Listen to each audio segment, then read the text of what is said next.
Donc bonjour, bienvenue dans cette formation. Donc nous allons voir, nous allons créer tous les éléments autour des portes. Donc je vous rappelle ici que les portes, logiquement en activant sélectionner manipuler, on peut ouvrir, gérer l'ouverture des portes. Voilà.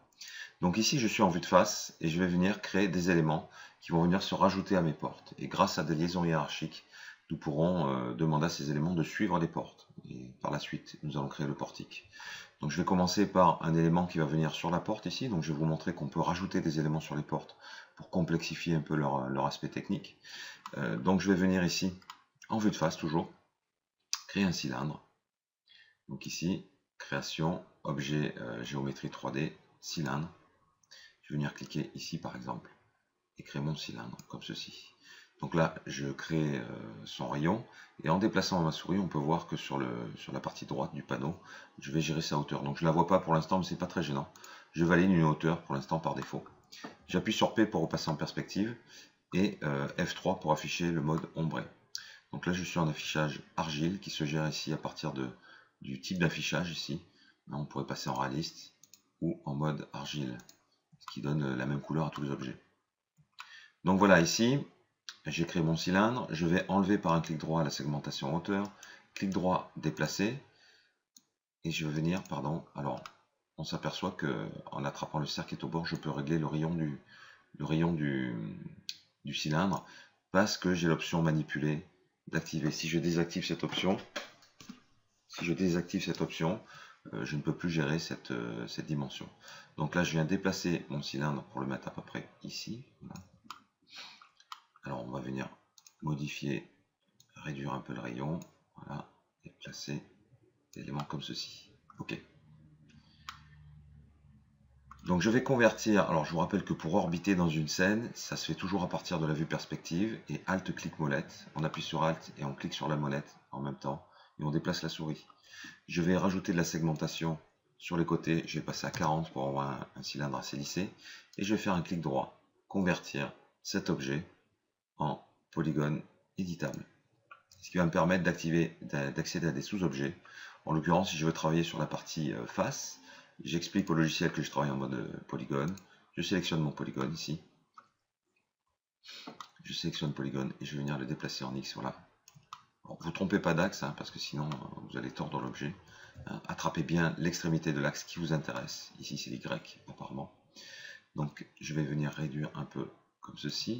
Voilà. Je vais cliquer sur le menu biseau et je vais venir sculpter ma forme, voilà, comme ceci. OK, je clique sur plus, je mets mes valeurs à 0 par un clic droit et je fais une insertion. Pardon, une insertion. OK, je clique sur plus, je mets mes valeurs à 0 et je fais une extrusion ici. Voilà. Je clique sur plus, insertion. Voilà. OK, plus. Je vais creuser un peu ma forme. Comme ceci. Plus. Alors, des fois, voilà. Je clique sur plus, je mets mes valeurs à 0, je fais une insertion. Plus. Et je valide. Voilà pour cette forme. De l'autre côté, je vais passer de l'autre côté de la vitre, je vais faire la même chose. Je sélectionne ce polygone, biseau, je mets mes valeurs à 0 et je fais une insertion comme ceci. Voilà.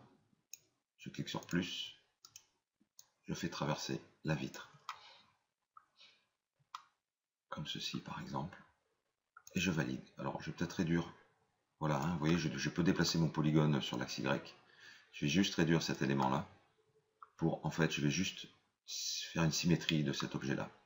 Je quitte l'option édition polygonale ici, hein, je quitte l'édition, et je rajoute un modificateur qui s'appelle symétrie. Donc dans ma liste de modificateurs, ici, je viens chercher symétrie.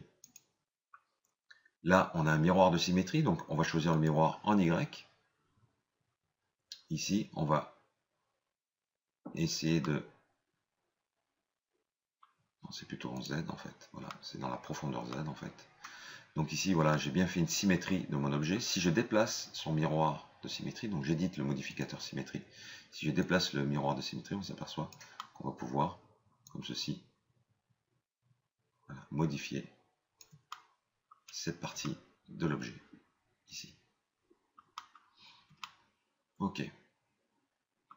Tout ce que je vais effectuer sur cette partie-là se répercutera sur sa symétrie.